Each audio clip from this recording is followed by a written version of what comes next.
Malam itu, langit di ibu kota berwarna kelabu, seolah menjadi pertanda bagi nasib yang semakin buram. Di dalam sebuah ruangan luas dengan dinding berlapis kayu jati dan karpet merah tebal, Dewi Langit duduk termangu. Di sekelilingnya, para petinggi partai menatapnya dengan wajah penuh harap, tapi di balik itu, ada ketakutan yang sulit disembunyikan.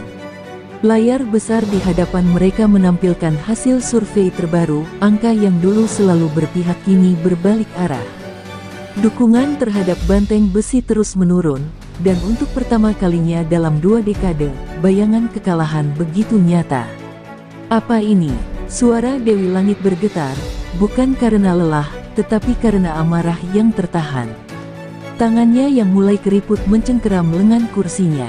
Tak seorang pun berani menjawab. Menteri, penasihat, bahkan para loyalis terdekatnya hanya bisa saling bertukar pandang. Mereka tahu, segala bentuk penjelasan hanya akan dianggap sebagai alasan. Di luar gedung megah itu, di sudut-sudut kota yang dulu penuh dengan baliho wajahnya, rakyat mulai kehilangan keyakinan. Generasi muda yang tak lagi mengenal sejarah partai seperti yang dulu diajarkan mulai bertanya, mengapa negeri ini seolah hanya diwariskan kepada segelintir orang. Mereka menyaksikan ketidakadilan di depan mata, anak-anak penguasa yang tak perlu berjuang tapi langsung mendapatkan kekuasaan, sementara rakyat jelata bahkan tak diberi kesempatan untuk bermimpi.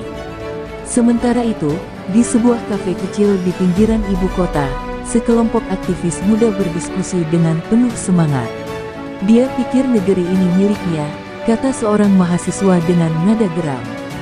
Kita tak bisa membiarkan ini terus berlanjut. Media sosial telah menjadi senjata baru, dan mereka menggunakannya dengan lihai. Setiap kebijakan yang tak berpihak pada rakyat dibedah habis-habisan. Setiap arogansi para elit dipertontonkan di hadapan jutaan orang. Di dalam markas partai, seorang pria parubaya, salah satu kader senior yang dulu begitu setia, mulai merasa ragu. Ia ingat betul bagaimana banteng besi dulu berjuang demi keadilan, demi rakyat kecil. Tapi kini, partai ini tak lagi sama. Ia menatap Dewi Langit yang masih terpaku di kursinya. Ada sesuatu yang perlahan pudar dari perempuan itu, bukan hanya kekuatannya, tapi juga mitos keabadian yang selama ini melindunginya. Krisis bukan hanya datang dari luar, tapi juga dari dalam. Para politisi muda di tubuh partai mulai gelisah. Mereka tahu, jika Dewi Langit terus berkuasa, partai akan jatuh bersama dirinya. Namun, melawannya bukan perkara mudah. Wanita itu telah membangun dinding tebal yang melindunginya dari segala ancaman, bahkan dari suara kader-kadernya sendiri. Tiba-tiba, pintu ruangan rapat terbuka. Seorang ajudan berlari masuk dengan wajah pucat. "Bu, ada masalah," katanya sambil menyerahkan sebuah tablet. Di layar, sebuah video sedang viral, rekaman seorang rakyat biasa yang berbicara dengan penuh kemarahan, menuntut perubahan. Kata-katanya tajam, menusuk langsung ke inti permasalahan. "Negeri ini bukan milikmu. Kami muak dengan dinasti ini," teriak pria dalam video itu. Dalam hitungan jam, video tersebut sudah ditonton jutaan kali.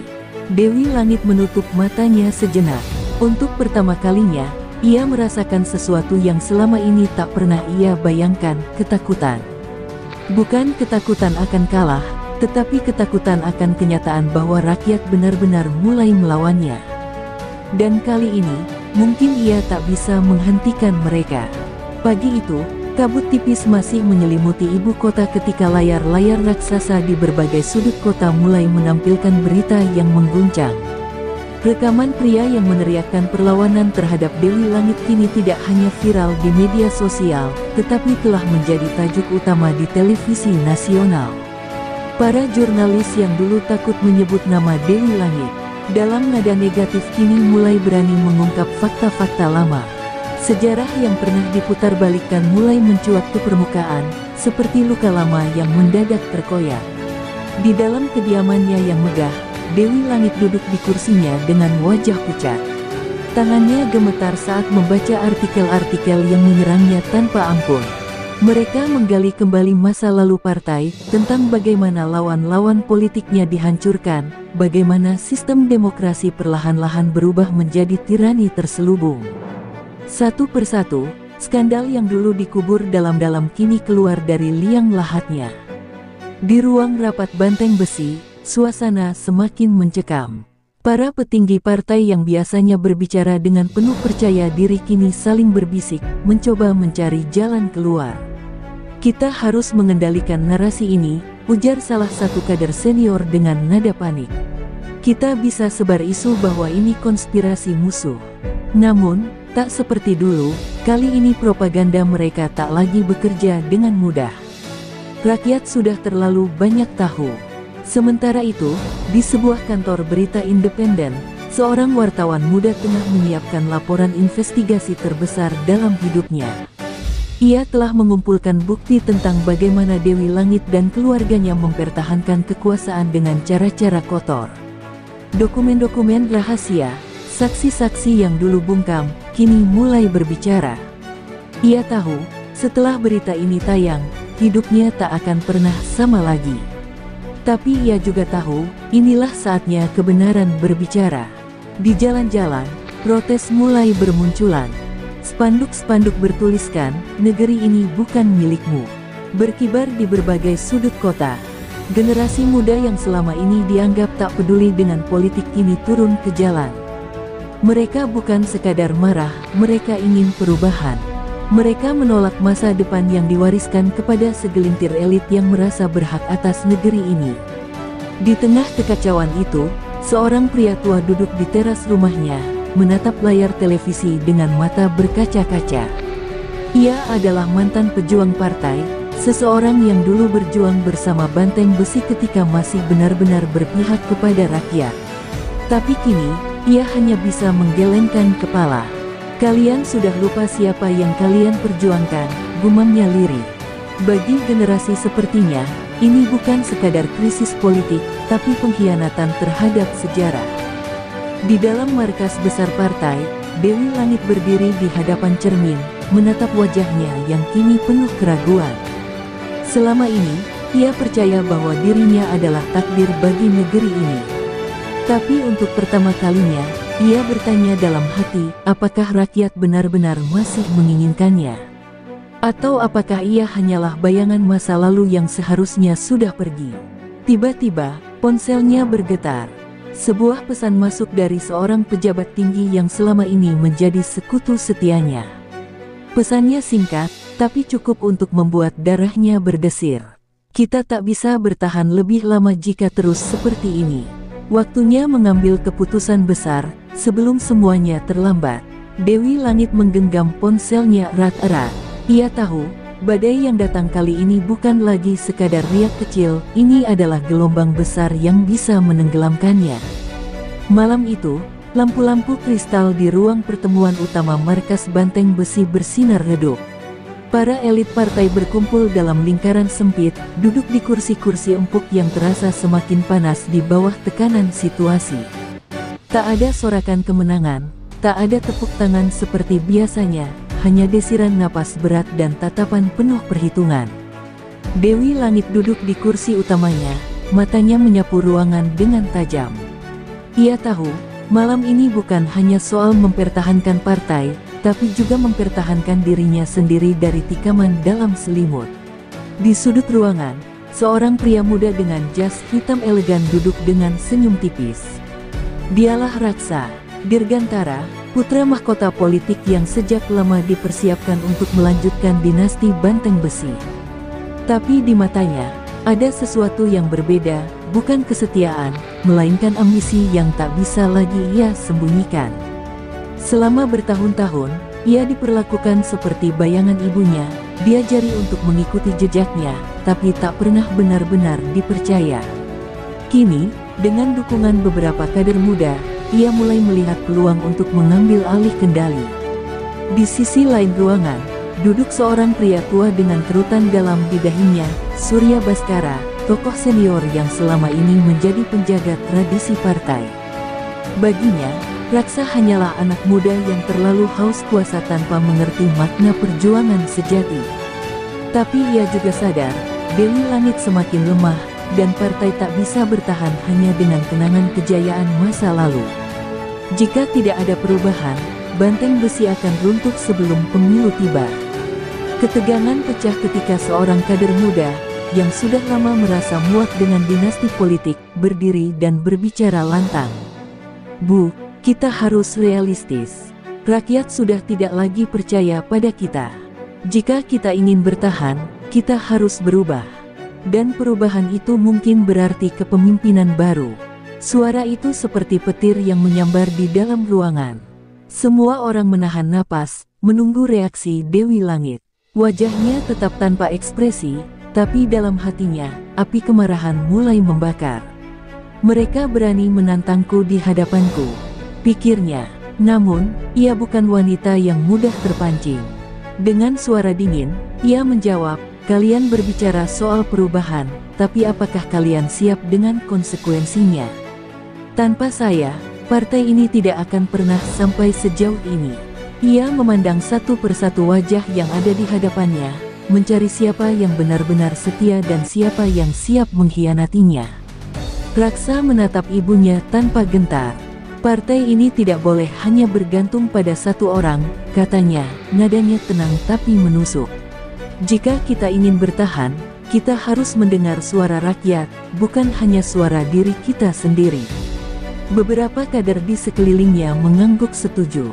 Untuk pertama kalinya, ada celah dalam pertahanan Dewi Langit. Di luar ruangan, desas-desus mulai menyebar. Para loyalis panik, para pengkhianat mulai berbisik-bisik, dan para pemain abu-abu menunggu siapa yang akan menang sebelum menentukan sikap.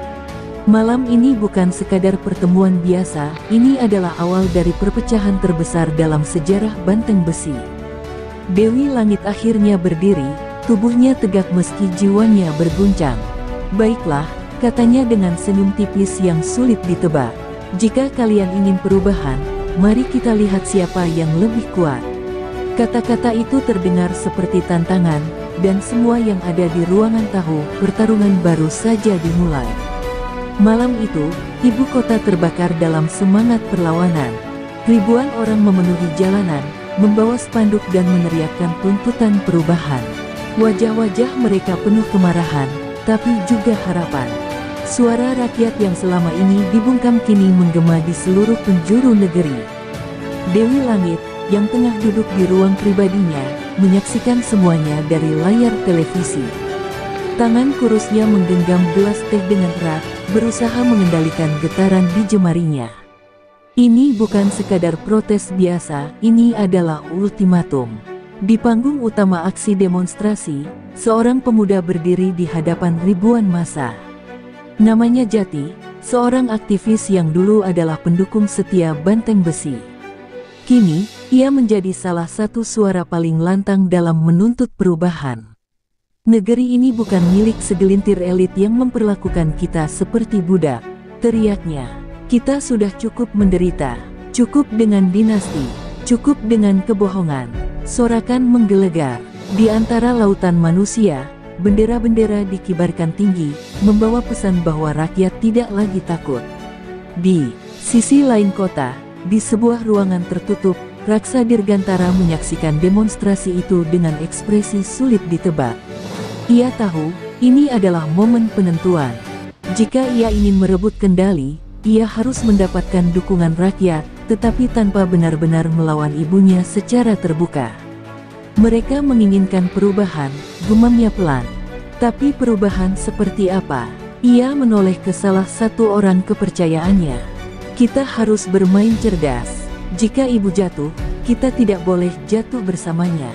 Sementara itu, di dalam markas banteng besi, para petinggi partai mulai panik. Beberapa dari mereka mendesak Dewi Langit untuk mengambil langkah keras. "Gunakan aparat, bubarkan mereka sebelum ini semakin besar," seru seorang menteri dengan wajah tegang. Namun, Dewi Langit tetap diam, matanya masih terpaku pada layar. Ia tahu betul, setiap tindakan memiliki konsekuensi. Jika ia menekan terlalu keras, ia akan dikenang sebagai tiran. Jika ia diam, ia akan dianggap lemah. Untuk pertama kalinya dalam hidupnya, ia merasa terkepung tanpa jalan keluar.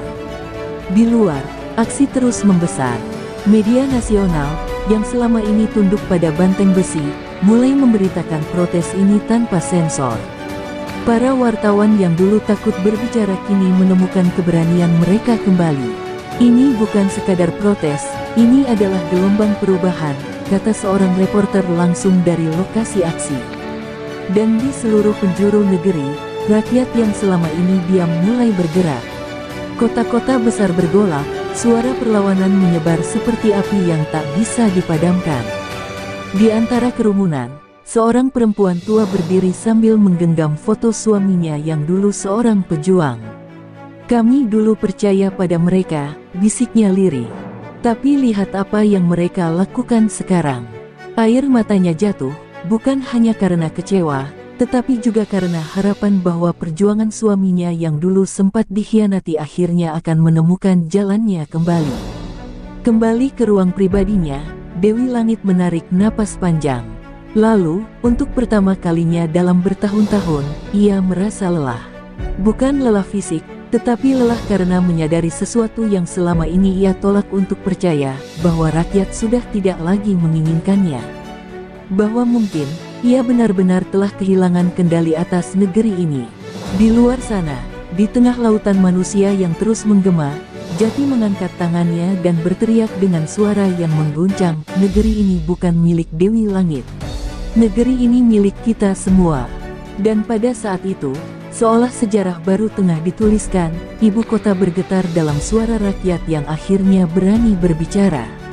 Di dalam markas Banteng Besi, ketegangan mencapai puncaknya. Para petinggi partai berdebat dengan suara meninggi, saling menyalahkan atas situasi yang semakin lepas kendali. Dewi Langit duduk di kursi kebesarannya, wajahnya tampak lebih tua dari sebelumnya. Ia tidak memedulikan perdebatan di sekelilingnya, fokusnya hanya pada satu hal, bagaimana menyelamatkan dirinya dan partai dari kehancuran. Namun, di sudut hatinya, ia tahu bahwa kepercayaan yang dulu begitu kuat kini telah runtuh. Raksa Dirgantara memperhatikan ibunya dengan mata tajam. Ia melihat kelemahan yang mulai menggerogoti sosok wanita yang dulu begitu ditakuti. Ini adalah kesempatannya. Dengan suara tenang, ia berkata, "Kita tidak bisa terus bertahan dengan cara lama. Jika kita ingin selamat, kita harus berubah." Kata-kata itu menggantung di udara, membuat ruangan seketika sunyi. Beberapa kader muda mengangguk setuju. Mereka tahu bahwa mempertahankan Dewi Langit sama saja dengan membiarkan partai tenggelam. Namun, mereka juga sadar bahwa melawannya berarti membuka perang besar. "Perubahan seperti apa yang kau maksud, Raksa?" tanya seorang kader senior dengan hati-hati. Raksa tersenyum tipis, tetapi matanya penuh perhitungan. "Kita harus melepas beban yang sudah terlalu berat untuk kita pikul," katanya, menatap ibunya dengan tajam. Semua orang mengerti maksudnya, tetapi tak seorang pun berani mengatakannya dengan lantang. Ia ingin ibunya mundur, ia ingin mengambil alih kendali. Dewi Langit akhirnya mengangkat wajahnya. Mata tuanya menatap Raksa dengan campuran emosi, kemarahan, kecewa, dan mungkin sedikit kebanggaan. "Kau ingin mengambil alih, Raksa?" Suaranya rendah, tetapi penuh tekanan. "Kau pikir kau siap menghadapi apa yang selama ini aku tanggung?" Raksa tidak gentar. Ia tahu ibunya mencoba menggertaknya, tetapi kali ini, ia tidak akan mundur. "Bukan soal siap atau tidak, Bu," katanya. "Tapi soal apakah kita masih bisa bertahan jika terus seperti ini."